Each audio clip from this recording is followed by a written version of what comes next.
విజయవాడ లాంటి పెద్ద నగరాల్లో చూసే కాల్మనీ కేసులు ప్రస్తుతం విజయనగరంలో కూడా మనం చూస్తున్నాం. ప్రస్తుతం మనం ఎస్పీ ఆఫీస్ వద్ద ఉన్నాం. ఎస్పీ ఆఫీస్లో ఈ కాల్మనీ కేసులకు సంబంధించి ఒక ఇద్దరు బాధితులు ఎస్పీని కలవడానికి వచ్చారు. వాళ్ళు ఒక జామి మండల కేంద్రానికి సంబంధించిన చుక్కా వెంకట్రావు అనే ఒక వ్యక్తి దగ్గర వీళ్ళిద్దరు కూడా ఒకరు చీటీ కట్టారు, మరొకరు అప్పు తీసుకున్నారు.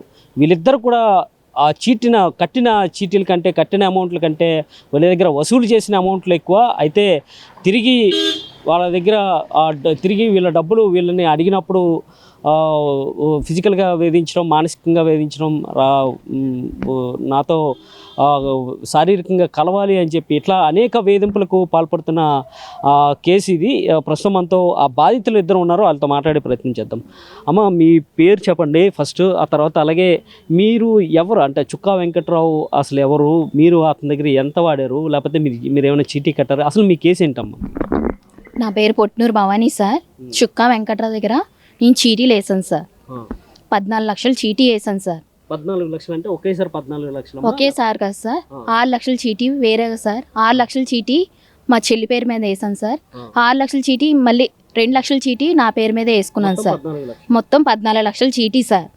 దానికి పెనాల్టీ వేసివాడు సార్.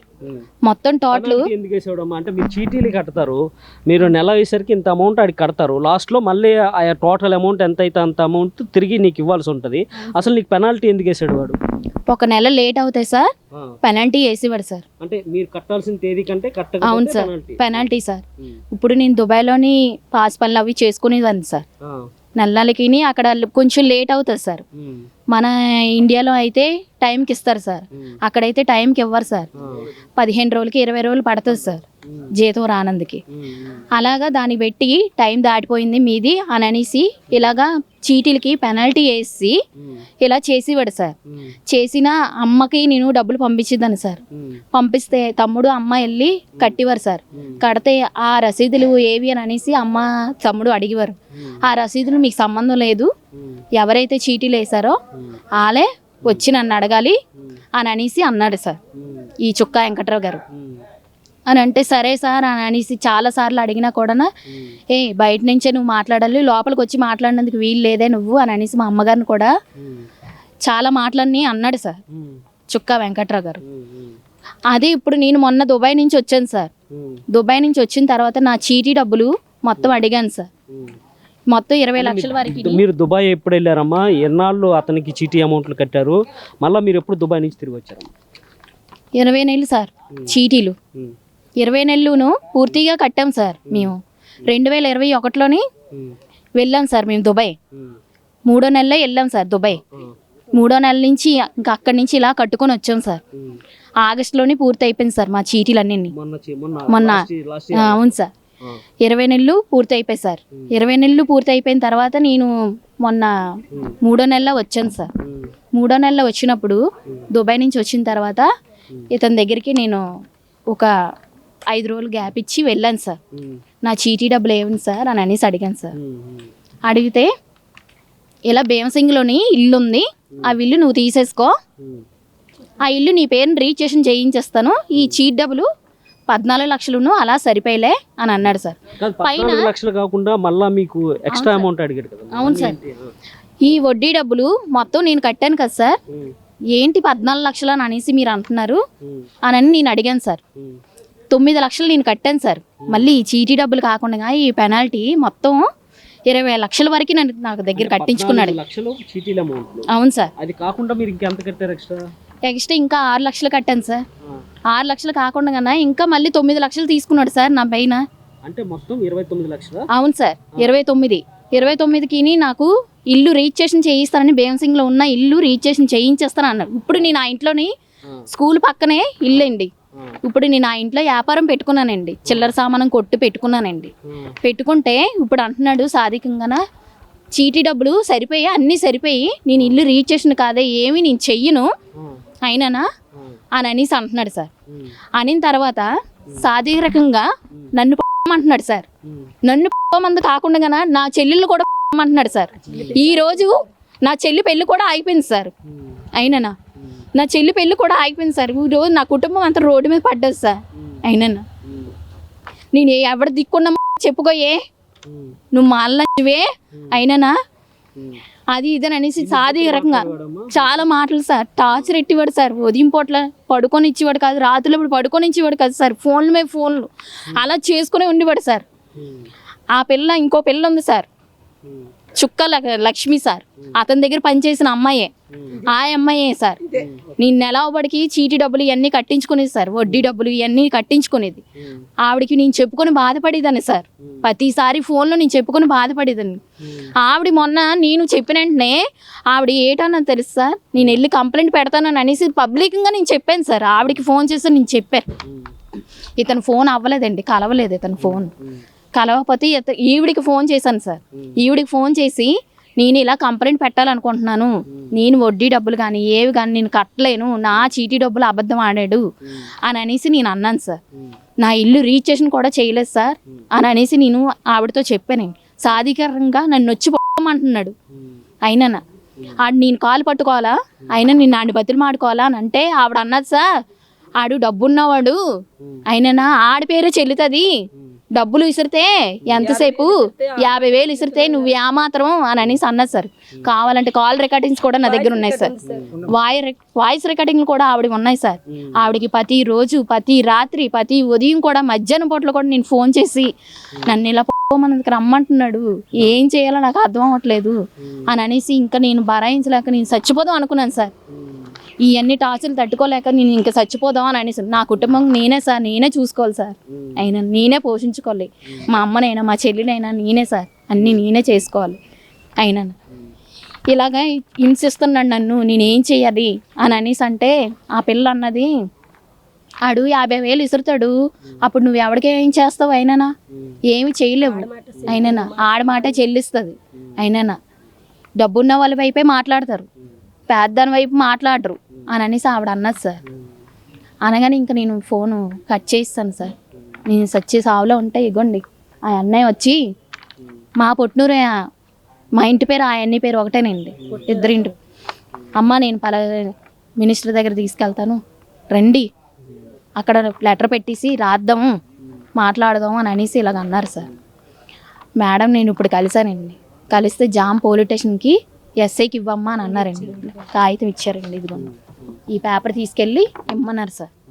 అది నాకు అంటే నువ్వు 20 నెలలు చీటీ, 20 నెలలకి కావాల్సింది కట్టాల్సింది 14 లక్షలు, దాని మీద ఫైన్లు కట్టావు, ఆ ఫైన్ కాక ఇంకొక 9 లక్షలు ఎక్స్ట్రా కట్టావు, మొత్తం 29 లక్షలు కట్టించుకున్నాడు. అసలు 29 లక్షలు అసలు ఎందుకు కట్టారు అంటే ఆడికి అంత కట్టాల్సిన అవసరం లేదని మీకు తెలియదా? మరి లేదు సార్, మేము చదువుకోలేదు సార్. చదువుకుంటే మేము అడుగుదాం సార్ గట్టిగానా, మేము అడిగేటప్పుడల్లానా నోరు ముయ్యండి లారా అది ఇదని తిట్టివాడు సార్. ఆడు చాలా నీచంగా మాట్లాడేవాడు సార్. అయినా ఆడు కాలు పట్టుకొని ఉండాలంట సార్. మేము నేను చీటీలు వేసింది వాళ్ళ ఇంట్లో కాదండి, ఆఫీస్ దగ్గర కదా సార్. ఆఫీస్ ఉండేవాడు, ఆఫీస్లో ఉంటే బయటనే నువ్వు బయటనే ఉండే మాట్లాడు మాలా నువ్వు సాన్ల నువ్వు మాలవే ఆయన అనేసి చాలా చండాలు మాటలన్నీ ఆడేవాడు సార్. అయినా నాకు మా ఆయన కూడా అంత టార్చర్ ఎట్టేవాడు కాదు. మళ్ళీ మిమ్మల్ని లేకపోతే నా దగ్గరికి రా అని ఎలా అన్నాడు? అందుకి నువ్వు వస్తే నీకు ఇల్లు రిజిస్ట్రేషన్ చేయిస్తాను, నీ చెల్లి కూడా వచ్చి పెళ్ళికి చేద్దు, డబ్బులు ఇస్తాను నేను ఒక 6 లక్షలు సరేనా అని అనేసి అన్నాడు సార్. ఇలాంటివన్నీ మాట్లాడాడు సార్.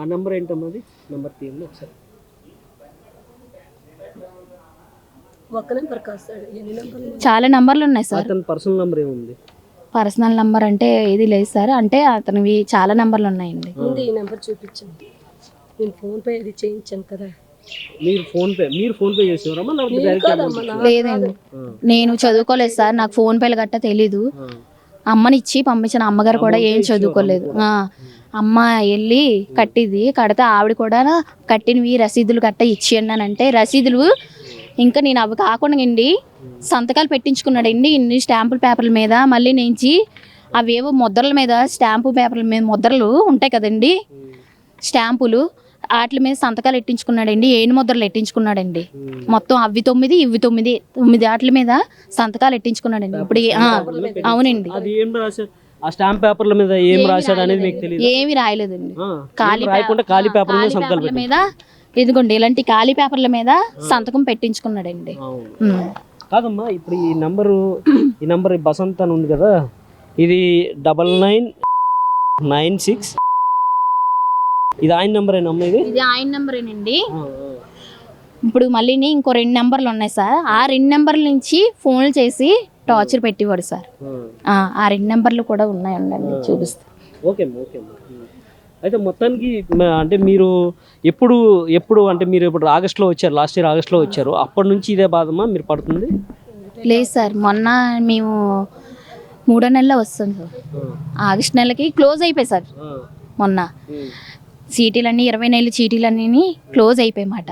1వ నెలలోని, అదే 2021లోని 1వ నెలలోని 23వ తారీఖుని మొత్తం నేను చీట్లన్నీ వేసాను సార్. ఆ చీట్లు వేసిన బుక్కులు కూడా చింపేసి కాలిస్తాడండి, కాల్చేసాడు. అందులోని ఒక చీటీ బుక్ మాత్రమే నాకు దక్కిందండి. అందులోని మిగతా మా చెల్లి పేరు మీద రాసినవి అవి చింపేస్తే మరి ఇంకా మీరు కట్టినట్టే లెక్క కదా. అవును సార్.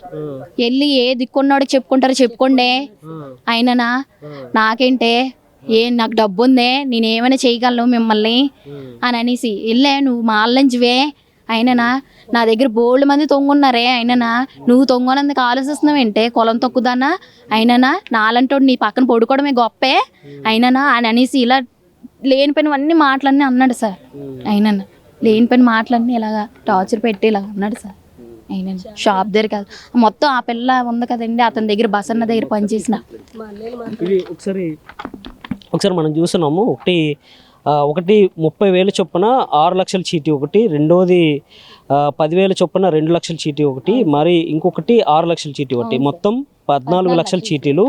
దీనికి అంటే ఇన్ టైంలో కట్టినందుకు, అంటే కట్టాల్సిన డేట్ కంటే కట్టనందుకు అంట మరొక 6 లక్షలు ఫైను, అది కాకుండా ఇంకొక 9 లక్షల రూపాయలు ఎక్స్ట్రా వడ్డీ రూపంలో కట్టించుకుంటారు. ఇవన్నీ కలిపి మొత్తం 29 లక్షలు అయినాయి, అంతే కదమ్మా?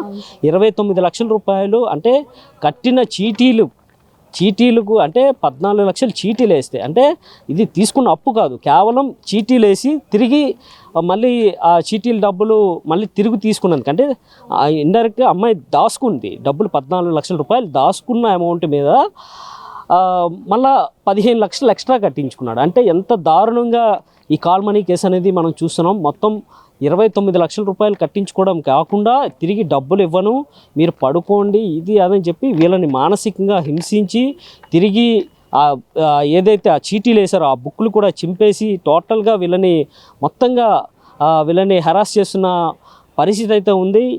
ఇమ్మాయి పొట్నూరు భవానీ కేసు చూసాం, మరో ఆవిడ చాకలి మహాలక్ష్మి ఇంకో కేసు కూడా ఇలాంటి కేసే ఉంది, అది కూడా మనం చూద్దాం. ఒకసారి పట్టుకోమ్మా. చెప్పండి అమ్మా, మీదేంటమ్మా, మీరు అప్పు తీసుకున్నారా లేకపోతే చీటీలు కట్టారా? 2020లో సార్ 1,70,000 తీసుకున్నాను సార్. 2020లో సార్ 1,70,000 అప్పు తీసుకున్నాను సార్. 1,70,000కి డైలీ అండి 3,400 వడ్డీ సార్. 3,400 అండి వడ్డీ. 1,70,000 తీసుకున్నానండి. ఫస్ట్ అప్పు తీసుకున్నారా చీటీ కట్టారమ్మా? ముందు అప్పే తీసుకున్నాను సార్. అప్పు తీసుకున్నాను సార్. 1,70,000 తీసుకున్నాను సార్. Daily 3,400 sir. 3,400 సార్. అది కట్టపోతే 9ంటికి ఫైనాన్స్ తీసుకున్నారా లేకపోతే అంటే రోజువారీ కట్టే ఫైనాన్స్ తీసుకున్నారా? మరి రోజు ఎందుకు మీరు కట్టాలి? అలాగనే కట్టమన్నాడు సార్. నేను ముందు అన్నాను సార్, నిలబడ్డా లేకపోతే ఏటని అడిగితే నువ్వు పట్టుకొని వెళ్ళమ్మని అన్నాడు. అప్పుడు ముందు ఊరికినే ఇచ్చినట్టే మాట్లాడాడు సార్. ఇప్పుడేమో ఇలా మాట్లాడుతున్నాడు సార్. రోజు బట్టి కట్టకపోతే మాత్రం ఇంక ఊరుకోడు సార్. డబుల్ వడ్డీ వేసేవాడు సార్. డబుల్ వడ్డీ అండి, డబుల్ వడ్డీ 3,400 కట్టకపోతే మాత్రం ఊరుకుండేవాడు కదండి. ఆ టార్చర్ భరించలేక 2020 వరకు లాస్ట్ వరకు ఉండి సార్ నేను అక్కడికి దుబాయ్ వెళ్ళాను సార్. 2020 నుంచి సిటీ. 2020 సార్. 2020లో తీసుకున్నాను సార్. దుబాయ్ ఇంకప్పుడే వెళ్ళాను సార్. సిటీ వేసాక వెళ్ళాను సార్. చీటీ వేసాక వెళ్ళాను సార్. ఇంకా నాకు ఎలా వస్తుంది సార్, ఇక్కడ కట్టే నాకు ఓపిక లేదు. నాకు ఎక్కడ పనికి వ్యవసాయం పని అంటే 300-400 వస్తాయి సార్, అంత మించి రావు సార్. ఈడు వడ్డీకి నేను కట్టలేకపోయేదాన్ని. అప్పుడు కిడ్నీ కూడా అమ్మేయడానికి కూడా తిరిగాను సార్. గవర్నమెంట్ హాస్పిటల్ ప్రైవేట్ అతను ఇది హెచ్ఐవికి ఎయిడ్స్కి ముందుకు ఏవి చెక్ చేస్తారు చూడండి, అతను ఇల్లు అడిగాను సార్. కిడ్నీ అమ్మితే ఎంత వస్తాయని కూడా అడిగానండి. అడిగితే అలాంటివి ఉండవమ్మ, ఇక్కడ రూల్స్ అమ్మ, అలా చేస్తే నిన్ను అరెస్ట్ చేస్తారు, నన్ను అరెస్ట్ చేస్తారని కూడా అన్నారు సార్. అలాగని అన్నారండి. అలాగనంటే వచ్చిన తర్వాత 1,70,000కి నా 3 సీట్లు అతని దగ్గరే 3 లక్షలు 3 చీటీలు వేసాను సార్. అంటే ఆ అప్పు తీర్చడం కోసం 1,70,000 అప్పు తీర్చడం కోసం చీటీలు కట్టారు మీరు. నా పిల్లల చదువుల కోసం సార్, ఉద్యోగాల గురించి ఇంకెప్పుడో ఉంది ఫ్యూచర్, కానీ ముందు నుంచి నేను చీటీలు కట్టుకుంటాను. దుబాయ్ వెళ్తాను కదా సార్, చీటీలు 3 లక్షల చీటీలు 3 సార్లు వేసాను సార్. 3 సార్లు లాస్ట్ అయ్యే వరకు కట్టిస్తాను సార్. ప్రతిదీ కూడా ఇదిగో చీటీలు కట్టేశారు. కట్టిస్తాను. చీటీలు ఏంటమ్మా అవి? సిటీ పాట అయ్యేటప్పటికి ఇగోండి, సిటీ పాట అయ్యేటడికి నేను దుబాయ్లోనే ఉన్నాను సార్. నాది లాస్ట్ అయిపోయింది సార్. వీడియో కాల్లో మాట్లాడేటప్పుడు ఆవిడతో వీడియో కాల్ వీడియో కాల్ మాట్లాడాను. సిటీ కూడా అయిపోయింది. ఎవరు? చుక్కా లక్ష్మియా? అతని దగ్గర చుక్కా లక్ష్మి అండి, ఈవిడండి. ఓకే, ఈవిడ. ఈవిడేనండి. Okay okay. కాదమ్మా, ఇప్పుడు మీరు ఇది మీదేనమ్మా ఫోటో? నాదే సార్. ఇది బ్యాక్ కెమెరా పెట్టేసాడు. దుబాయ్లో ఉంటున్నప్పుడు ఫోటోలు అవి? దుబాయ్లో సార్. Okay okay. దుబాయ్లో వీడియో కాల్ మాట్లాడు. అవును సార్. ఓకే. ఇది ఇంకొకటి, అసలు ఎన్ని చీటీలు కట్టారమ్మా మొత్తం? ఎంత? 3 లక్షలు 3 కట్టాను సార్. 3 లక్షలు 3 చీటీలు కట్టారు. 3 చీటీలు కట్టాను సార్. అది కూడా నెలకి ఒక్క రోజు కూడా లేట్ అయిపోతే 9,000, 15,000, 20,000 వడ్డీ ఫైన్ తీసుకుండేవాడు సార్. ఫైన్ తీసుకుండేవాడు. ఏమిటి అది న్యాయం కాదని కూడా ఒకసారి తిరగబడ్డాను. నానా బూతులాడాను సార్. బూతులాడితే అన్నారు, గట్టి చెప్పండి. అదే సార్, గొంతుకు పోయింది, ఏడిసి గొంతుకు పోయింది సార్. ఇలాగనంటే సార్ మాట్లాడితే సార్ అన్నారు, అతను నువ్వు చేసేది ఏమీ లేదు, ₹1 కూడా నువ్వు కట్టలేదు, నాకేం బాకీ లేదు, వచ్చి పడుకో, ఈ వడ్డీ కూడా ఈ రోజు వడ్డీ తగ్గుతుంది అన్నట్టు మాట్లాడారు సార్. చాలా నీచంగా మాట్లాడారు సార్. చెప్పుకోలేదు సార్. కుటుంబంలో కూడా బయటికి తందూసేస్తారు సార్. అదే వేరే క్యాస్ట్ ఇప్పుడు ఎన్నాళ్ళు కట్టారమ్మా ఈ చీటీలు మీరు? నా 20 నెలలు పూర్తి అయిపోయింది సార్. 20 నెలలు పూర్తి అయిపోగా నా ఎగస్ట్రా కూడా కట్టించుకున్నాడు సార్. ఇప్పుడు వరకు నేను కడితే ఉన్నాను. మా అయితే 4 రోజులు ఆప్ చేశాను సార్ వడ్డీ. 4 రోజులు వడ్డీ ఆప్ చేశాను సార్. 1,70,000కి 4 రోజులు ఆప్ చేశాను. 4 రోజులు సార్. 4 రోజులవే. 4 రోజులు మీరు కట్టలేదు సార్. ఇంట్రెస్ట్ కట్టలేదు సార్. కట్టలేదు. ఇంకెందుకు నేను చచ్చిపోదాం అనేసి డిసైడ్ అయిపోయింది సార్. ఊరేసుకుంటుంటే అబ్బాయి వచ్చి కాపాడాడు. అది కాపాడాడు. పద ఆఫీస్ దగ్గరికి వెళ్దాం, ఎందుకు నువ్వు చచ్చిపోవడం, తెరవారో లేదంటే మెంటల్ ఉందా, 4 ఏళ్ళకి తిట్టాడు. మా కులవాడు మా ఊర్లో ఎవరికి తెలియదు, నేను ఎస్సీఓలని కూడా తెలియదు, ఎవరికీ తెలియదు. ప్రేమించి పెళ్లి చేసుకుని వెళ్ళిపోయాను. మళ్ళీ తిరిగి వచ్చాను. నా కర్మ నేను బతుకుతాను. ఇంటి డాక్యుమెంట్స్ కూడా తీసుకున్నాడు సార్. ఈ తెలకాయతల పేపర్ల మీద టాంపులు బిల్లలు అంటించినాడు సార్. సంతకాలు పెట్టించుకున్నాడు సార్. 20 పేపర్ల మీద పెట్టించుకున్నాడు సార్. 20 పేపర్ల మీద సార్. 20 పేపర్ల మీద సార్. 20 పేపర్ల మీద డాక్యుమెంట్స్ తెచ్చు అనేసి అని అన్నాడు సార్. తెచ్చానన్నాక తీసేసుకున్నాడు సార్. నా ఇచ్చేయండి. మీరు 9 లక్షల చీటీలు కట్టారు. అవును సార్. 9 లక్షలకి ఇంకెంత మీద ఎక్స్ట్రా కట్టించుకున్నాడు? 9 లక్షలకి సార్. 9 లక్షలు కట్టించుకున్నాడు సార్. 9 లక్షలు మొత్తం కట్టించుకున్నాడు. ఇంకా ఎక్స్ట్రా కట్టించుకున్నాడు సార్. ఎక్స్ట్రా మళ్ళీ 9 లక్షలు కట్టించుకున్నాడు సార్. మొత్తం 18 లక్షలు కట్టి 18 లక్షలు సార్. ఇప్పుడు ఏమంటున్నాడు అసలు? ఇప్పుడు అడిగాను సార్ నేను వెళ్ళి, సీటీ నీ వడ్డీకి ఇవి సరిపోయి అంటే ముందు తీసుకున్న 1,70,000కి ఇవ్వాల్సిన వడ్డీకి ఇవి సరిపోయి ఈ డబ్బులకి పాప మా పిల్లని కూడా లింక్ ఇట్టాడు సార్. ఈ పిల్ల నా వల్ల కట్టింది సార్ సీటీలు. నాది తప్పు సార్. ఎందుకంటే మీరు మీ అప్పులు తీర్చడం కోసం ఆవిడని కూడా ఆవిడ చెప్పి కూడా కట్టించారు. ఆ పిల్లని కూడా బంధించి అమ్మాయి సీటీ డబ్బులు కూడా ఆప్ చేస్తాడు సార్. అవన్నీ ఇందులో ఇరిపిస్తారు సరిపోయినాయి సార్ అన్నాడు సార్. అన్ని అలాగన్ని మాటలు మాట్లాడు. ఫోటో చూపించమ్మా. ఇదే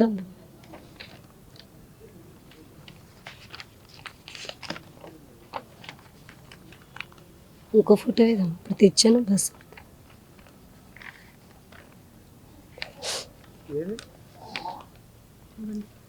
వీడే సార్. ఈ అదవే సార్. కానీ ఇంత చండాల మనిషిని ఎక్కడ చూడలేదు సార్. నేను ఎక్కడ చూడలేదు సార్.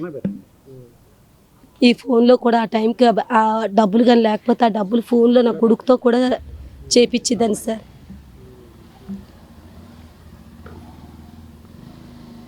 నా కొడుకుతో కూడా ఫోన్పే చేయించిద్దాను సార్. అగో బుక్కులు సార్, బుక్కులు నా దగ్గర ఉన్నాయని అంటాడికి సార్.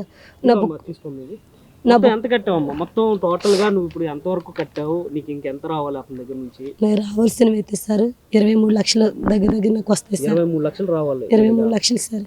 దాంట్లో 10 తులాలు బంగారం అది కూడా ఏమన్నాడు, వడ్డీ కింద ఉంచుకున్నాడు. ఇది తర్వాత పట్టుకెళ్ళిపోతావు ఏమన్నాడు. 10.5 తులాలు కరెక్ట్గా అవి కూడా తీసుకున్నాడు. ఇల్లు కాగితాలు కూడా డాక్యుమెంట్స్ కూడా తీసేసుకున్నాడు సార్. మా ఇంటి డాక్యుమెంట్స్ అవి తీసేసుకున్నాడు సార్. అబోటి తర్వాత నేను ఎంతమంది దగ్గర వడ్డీకి అందరి దగ్గర అప్పు చేసి ఆడికే ఇచ్చాను సార్ వడ్డీకి. వాళ్ళ దగ్గర వడ్డీ తాడు వీడికి వడ్డీ ఇచ్చేసాను సార్. వాళ్ళందరూ ఊరుకోవట్లేదు సార్. ఇంకా నాన్న టార్చర్ పెడుతున్నారు సార్. ఇంకా పెడతారండి. 2 సంవత్సరాల నుంచి ఎవరు ఊరుకుంటారండి? ఎవరు ఊరుకోరు. వీడికి అన్నీ తీరిపోయినా డబ్బులు సీటీ డబ్బులు ఇచ్చాను, నేను అప్పులు తీర్చుకుంటాను అన్న పాపానికి ఇంకా టార్చర్ పెడుతున్నాడు సార్. ఇప్పుడు ఆ బుక్స్ అవి ఉన్నాయమ్మా? ఉన్నాయి సార్, ఉన్నాయి సార్. మీరు కట్టిన పేపర్లు అవన్నీ అన్నీ లేవు సార్. సగం సింపిస్తాడండి, సగం బూడిదలో వేస్తాడు, సగం డ్రైనేజీలో వేస్తాడు, సగం మాత్రం అక్కడ నా దగ్గర ఉన్నాయి సార్. ఫోన్ పే చేసిన పేపర్లు కూడా నా దగ్గర ఉన్నాయండి. తీసాను సార్, మా పిల్లడితో తీపిచ్చాను. అసలు ఏమంటున్నాడు? అడిగాను సార్, ఏళ్ళు గట్టి గొడవాడాను. వీడితో కాదు, ముందు ఆ పిల్లతోనే మాట్లాడాను. ఆ పిల్లే మన దగ్గర వీడు ఎప్పుడో కనపడుతుంది, బయట మాట్లాడినవాడండి. మాట్లాడినవాడు ఆడ దగ్గరికి వెళ్తే ఇలా చేతులు కట్టుకుని ఉండాలి సార్. నేను తల కూడా పైకి ఎత్తుకునేవాడు. వచ్చావా నీ పని ఏదో చూసుకుని వెళ్ళు, కులం తక్కువలంజి అనేసి చాలా మాట్లాడతాడు సార్. నోటు కూర్చొని మాట్లాడతాడు. చీరలో నేను బాగుంటాడు, డ్రెస్ చేసుకోరా అనేసి రాత్రి ఇలా ఒకటే టార్చర్ సార్. ఇంక కులం వాళ్ళు తల ఎత్తుకోలేండి సార్. అంటే మీకు ఫిజికల్ గా ఎలా హరాస్ చేసేవారు? అంటే ఈ చీరతో వద్దమ్మా, నువ్వు డ్రెస్తోనే రానిస్తానని, డ్రెస్సులతో నువ్వు డ్రెస్సులతోనే బాగుంటావు, నువ్వు ఈ వడ్డీ తగ్గిపోద్ది పోటది రానిస్తానని వాడు సార్. ఏడుపు సార్. ఆ పిల్లకి ఫోన్ చేశాను సార్, ఆ సొట్ట పిల్లండి, చుక్కా లక్ష్మి అండి. ఆ పిల్లకి కూడా ఫోన్ చేశాను. చేస్తండి ఆవిడన్న మాటలు వాయిస్ రికార్డులు కూడా పక్క ఉన్నాయి సార్. 2-3 వాయిస్ రికార్డులు ఎక్కువ లేదు సార్. ఉన్నాయి సార్, ఉన్నాయండి. వాడు ఆడితో మాట్లాడి మాత్రం వాయిస్ రికార్డ్ చేయడు సార్. అంటే ఇలా మన ఫోన్ ఎత్తుకొని కట్ చేస్తాడు సార్. కట్ చేస్తాడు, మళ్ళీ చేస్తాడు సార్. చేసేటప్పుడు మాట్లాడతాడికి మన వాయిస్ రికార్డ్ అవుతుందని కట్ చేసి పారేస్తున్నాడు సార్, చేసేస్తాడు సార్. అలా ఎన్నోసార్లు సార్. మా అన్నని కూడా తీసుకెళ్తాం, మా అన్నని చెయ్యి హాస్పిటల్ కొట్టేస్తారండి. మా అన్నని వీడేనండి.